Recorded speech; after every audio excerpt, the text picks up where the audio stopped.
ចាឆ្នាំនេះរដូវភ្លៀងធ្លាក់អញ្ចេះដល់ពេលដែលក្តាមមានហើយអញ្ចឹងថ្ងៃនេះខ្ញុំនឹងធ្វើក្តាមឆាក្តាមនេះហៅក្តាមព្រាលបងប្អូនខាងស្រុកខ្ញុំណាអឺខ្ញុំនឹងធ្វើក្តាមឆាជូនពុកម៉ែបងប្អូនទស្សនាចាហើយមុននឹងយើងឆាហ្នឹងយើងបានយកទៅបកហើយយើងលាងទឹកសម្អាតវាពីទឹកឲ្យអស់ដីអស់កន្លែងមិនស្អាតអីចឹងណាបងប្អូនបន្ទាប់មក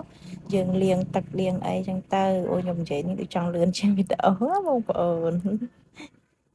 និយាយថាក្តាមស្រែយើងអូយខ្លាញ់ពេញពោះបងប្អូនអើយប៉ុន្តែនាងខ្ញុំនេះនិយាយពីថាលាងឡើងជ្រុះខ្លាញ់អស់លីង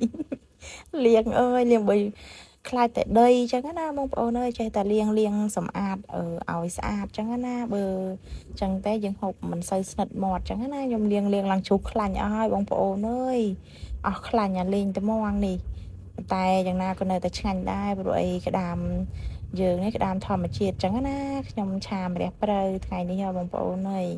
ម្រះព្រៅយើងបេះលាងទឹកសម្អាតពី3ទឹកចឹងទៅមានម្ទេសមានអីចឹងទៅណាខ្ញុំឆាតាមបែបរសជាតិគ្រួសារចឹងណាបងប្អូនខ្លះគាត់ឆាបែបផ្សេងអីចឹងទៅណាតែខ្ញុំឆាបែបងាយលឿនចឹងណាបងប្អូនយើងលាងម្រះព្រៅពី3ទឹកទៅពួកអី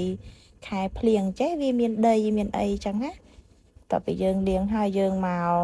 ហាន់គល់ស្លឹកគ្រៃហាន់អីហាន់ខ្ទឹមហាន់ម្ទេសអីចឹងណាបងប្អូនយើងដាក់វាដោយឡែកដែរងាយស្រួលក្នុងការយើងឆាចឹងណាបងប្អូនគ្រឿងខើយើងបានរៀបចំរួចហើយឥឡូវយើងដាក់ខ្ទះបើកភ្លើងហើយយើងឆាចាវីដេអូនេះអ្នកនិយាយលឿនជាងអ្នកឆាចាដល់ពេលយើងឆាយើងដាក់តាមហ្នឹងចឹងណាបងប្អូនតាមយើងគិតថាដាក់អីមុនចឹងទៅតាមបងប្អូនធ្លាប់ឆារាល់ដងតែខ្ញុំឆាចេះឆ្ងាញ់ណាបងប្អូនយើងដាក់ស្ករបន្តិចទឹកត្រីបន្តិចអំបិលបន្តិចប៊ីចេងបន្តិចចឹងណាបងប្អូន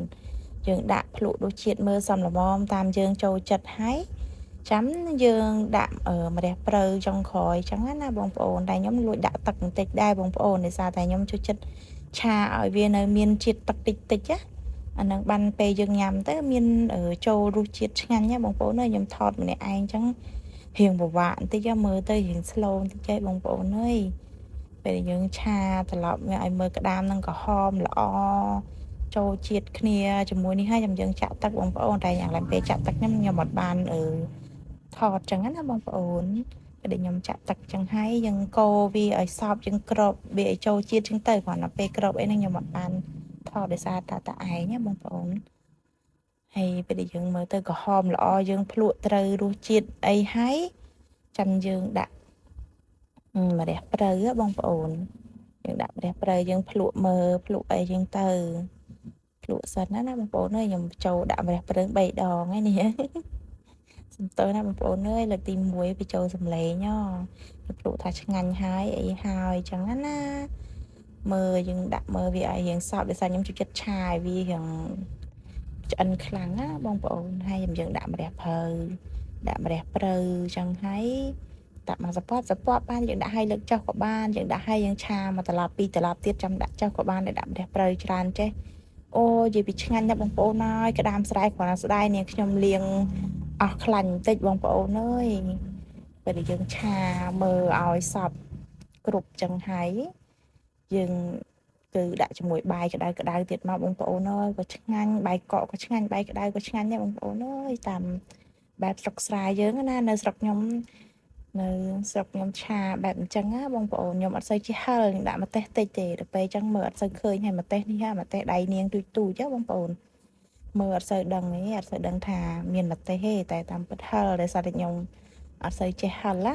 ខ្ញុំលួចដាក់ម្រេចបន្តិចដែរពេលហ្នឹងប៉ុន្តែខ្ញុំអត់បានថតណាបងប្អូនឥឡូវក្តាមយើងហើយបងប្អូនអើយមើលអូយពិតជាតំណងមែនតែនហើយមេឃភ្លៀងត្រជាក់ទៀតហ្នឹងឆ្ងាញ់ណាស់បងប្អូនអើយ